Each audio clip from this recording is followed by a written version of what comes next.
سنتے وہ ہیں خراسان کے جنگلات میں کہ جن کے مرشد نے انہیں بلایا، سینے سے لگایا اور فرمایا کہ مجھ سے وہ امانتیں لو جو امانتیں خدا تبارک و تعالیٰ نے محمد مصطفیٰ کے ذریعے مجھے عطا فرمائی ہیں۔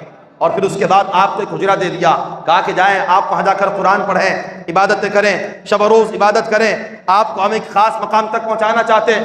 یہی خواجہ خواجگان اپنے مرشد کے پاس آئے تو مرشد نے کہا کہ سامنے زمین کی طرف دیکھو اور مجھے بتاؤ کہ تمہاری نگاہ کہاں تک گئی، آسمان کی طرف دیکھو مجھے بتاؤ کہ تمہاری نگاہ کہاں تک گئی۔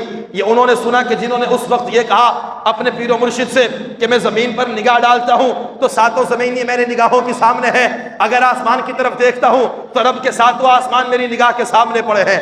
پھر آپ کے مرشد نے بھیج دیا، کہا کہ ابھی اس مقام تک نہیں پہنچے جہاں میں تمہیں پہنچانا چاہتا ہوں۔ پھر چلے گئے، عبادت اور ریاضت میں لگے رہے اور مرشد کی نگاہ اپنا کام کرتی رہی۔ پھر کچھ عرصے کے بعد آئے، پھر خواجہ عثمان ہرونی نے کہا کہ اب مجھے بتاؤ کہاں تک دیکھتے ہو؟ خواجہ معین الدین چشتی اجمیری نے کہا زمین پر نگاہ ڈالتا ہوں تو ساتوں زمینوں کے نیچے تحت الثری تک دیکھتا ہوں، اگر آسمانوں پر نگاہ ڈالتا ہوں تو ساتوں آسمان نیچے رہ جاتے ہیں، سدرۃ المنتہا بھی نیچے رہ جاتا ہے، رب کے عرش کو میں اپنی نگاہوں کے سامنے دیکھ رہا ہوتا ہوں۔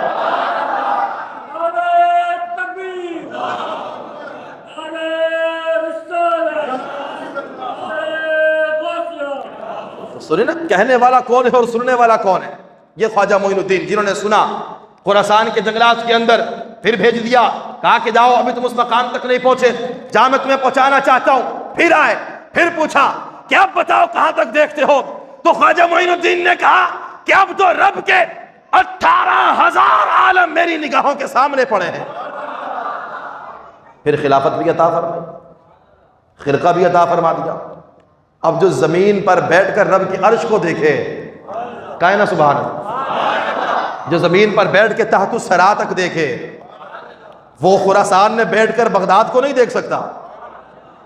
جو زمین پر بیٹھے رب کے 18,000 عالم، ارے جس کی نگاہوں کے سامنے ہو تو کیا وہ خراسان کے جنگلات میں بیٹھ کر غوث پاک کے اس فرمان کو نہیں سن سکتا؟